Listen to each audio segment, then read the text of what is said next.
Hi everybody, this is Todd Olthoff from toddolthoff.com coming back at you with another screencast.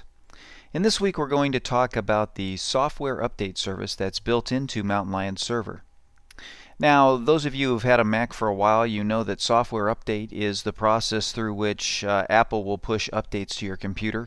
Every once in a while you'll have a little warning box that'll come up and say, hey, you have new updates for your computer. That's how it worked in the past, and you would click show updates and then you would update your software, whether that's the operating system or iTunes or whatever you have on your computer. Nowadays we have the Mac App Store, which is handling those software updates right now on individual Macs, and so that's one of the main ways that we get those software updates now for those of you that are using Lion on up. Now, with a server, and when you have a number of computers in your home, when you're looking at updating those computers, it can take a lot of your bandwidth at home by downloading that stuff. If each computer is downloading it from Apple servers and is downloading a fresh copy each time, it'd be more efficient if you could put one copy in one spot and have everybody pointed to it so they can pull the information off of that one spot and not have to continue to download it for every time you've got a computer. And that's what software update, that's what this service does on Mountain Lion Server. So what I'm going to do is show you how to set that up and a couple of the other tweaks to configure it for your clients. So let's talk about software update for a minute, and you'll notice in the settings here, just like everything else, we've got the big on-off switch, and we've really got two tabs here. We've got settings and updates. And so we've got one setting that says automatic and one that says manual. And so let me just tell you the difference between those. If you check automatic here, what that means is that every update that Apple has on its servers will immediately be downloaded and enabled for all of your clients in your network to install. Now, when you look at the number of updates that are there, it could add up in size. You're probably, you're looking at anywhere between 5 and 10 gigabytes of stuff that would be sitting on your server. And so if you go automatic, it's just going to kind of take all of that information and download it and put it on your server ready for use. But it does take up a lot of space. So they do give you the option here to do a manual setup where you choose the updates that you want to download and enable, and then the downloaded updates will be saved until you actually delete them. And so they'll just be available, and you can specify what happens with that. So for the purposes of doing this, I'm just going to put it on manual so I can show you how that works, because that gives us the most sort of options that we would need to customize. So we're going to put it that way. If you put automatic, everything just happens. So now let's go over to this updates tab here, and what you'll notice is that you've got all of these different updates that Apple has right here are ready for you to be able to download and update. And so it'll show you what the name of it is, the version, the date that update came out, and the size, and then the status. And right now we're waiting because we haven't turned the service on yet, so none of these updates know what to do. Now, we can sort by anything. We can sort by name, we can sort by version, we can also sort by date. And you can see that these updates go all the way back to 2005. If I was just to scroll down, you can see the number of updates that we've got here that they've chosen to cache all the way back to 2005 based on some of the updates for some of the programs we've got. You can also sort by size, and just to give you an idea of the size, see on the small size, 5.62 kilobytes, really that's nothing. But if I just click here, we've got a couple of these combo updates that are, this is 1.6 gigabytes all by itself. So you can see that some of this stuff can add up and be quite sizable in terms of taking up your drive space. Now, you've got this option here to automatically download new updates. That means if you click that box based on whatever you're checking here manually, it's just going to automatically download them and have them available for you. And so I'm going to leave that off again just so I can show you the different options that are there. Now, we can click on an update like this, and we can come down here, and it gives me the ability to disable this update, view the update, or check for updates. So let me just view the update for a second.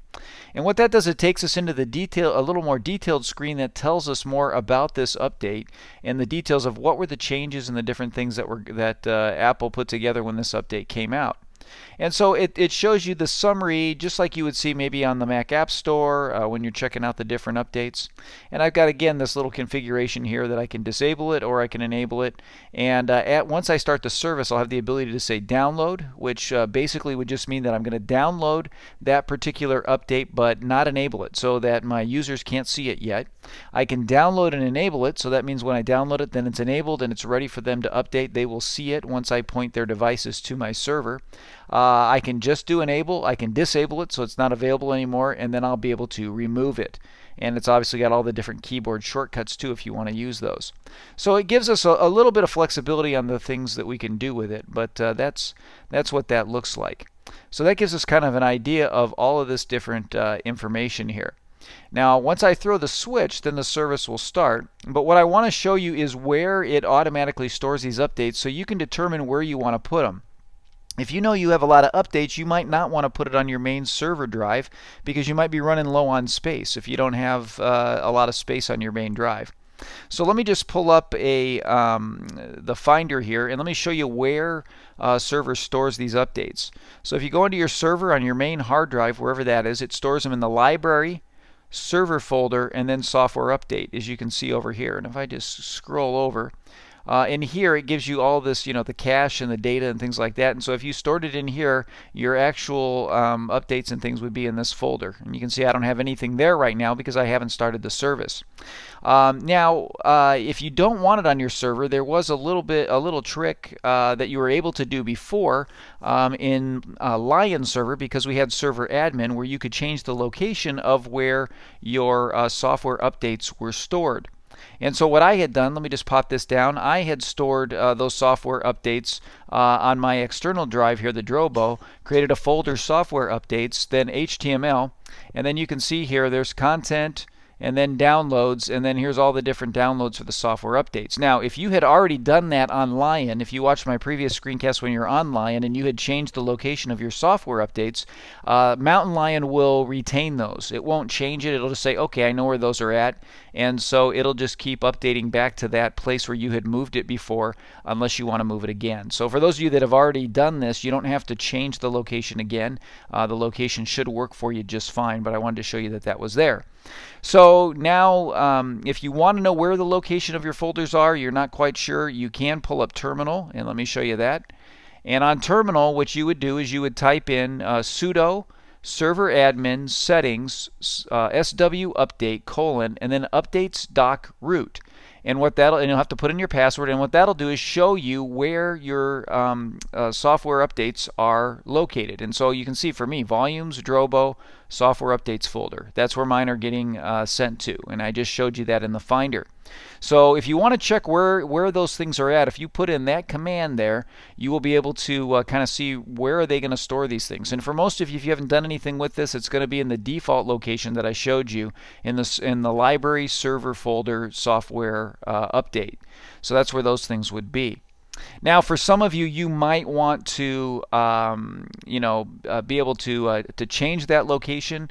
If you wanted to do that, you could come in here and just change it to wherever you wanted to put it.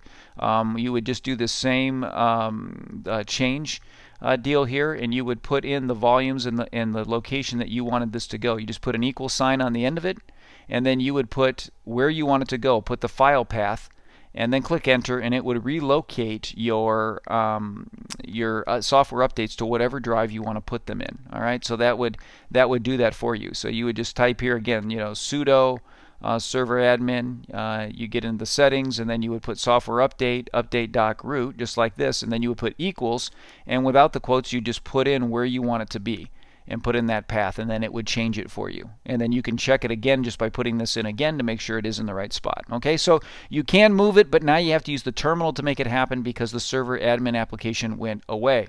Let me just put that down. So anyways, that just gives you an idea of how that works so that you know where to relocate them to. All right. So now, once I throw the switch here, it's going to start the service. So let me just do that so I can show you what that looks like. And so now it's down here, it's writing the profile manager settings, it's starting the service, the green light's coming on. I need to wait until until the server is done thinking. As I've told you before, when the spinning wheel happens, you need to wait. So now it looks like everything's there and ready to go. And you can see now I've got these different updates that are sitting here. I can disable them, view them, whatever. And so if I scroll through here and I say, well, this I don't have any of these old updates.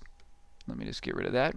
I don't have any of these old updates here, so I can determine whichever ones I want. Because it's manual, it's still kind of showing waiting. It's not doing anything yet.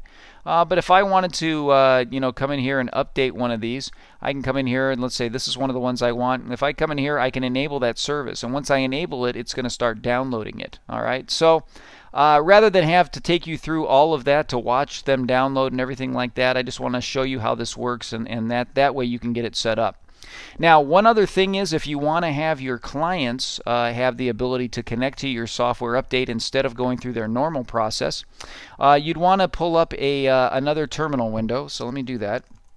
Let me pull up another terminal window, and what you would do is you can go to the you go into the client's computer, you pull up terminal on their computer, and then what you would do is you would just type in, and I'm just going to paste this in here, you would type in sudo defaults right /library /preferences /com.apple.software update catalog URL, and then you would put this in http://server.example.com:8088/index.su catalog. And when you hit that and hit enter, and it would probably have you log in and all that kind of stuff. You do that at root. Then now they will attach to your server, and that's what that client will then begin to download their updates. It will look for software updates there, not just on the internet from Apple. All right, so that's a quick and easy way to do that and make that happen. Another way to do it, and I haven't covered in-depth Profile Manager yet, but I want to show you that if you pull up Profile Manager, and let me just do that right now, and you go into your Everyone profile if you want to do that, or you can do it by device. You probably should just do it by device, but I'll just show you on here. You go into Edit, all right, to edit the profile, and if you scroll down here under OS 10, hold on, I actually have to go into the actual device. Let me do that for a second, and let me just click on a laptop here. I'm going to click Edit, and if you go down to OS 10, you see you've got Software Update right here, and it says not configured, and if you just click configure, then you put in the URL here, and the URL that you're going to want to put in, you're going to put in this HTTP, everything just like it is, but where it says server.net right here, let me just show you what you're going to put in. You'll go http:// and you'll put server.example.com or whatever your server is, like this, and then you go 8088/index.su catalog.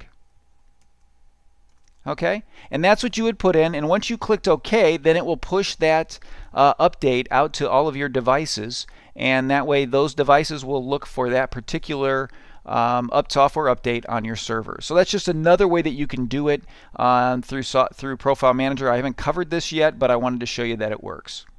All right, so that shows you the basics on how to set up software update. Like I said, it's a great way to be able to sort of cache these updates so that it doesn't take up all of your bandwidth if you've got a lot of machines. But it's a nice service to have in Mountain Lion Server. So that's all I have for this week. I'll be back at you next week with another screencast to help you learn how to do more things with your Mac.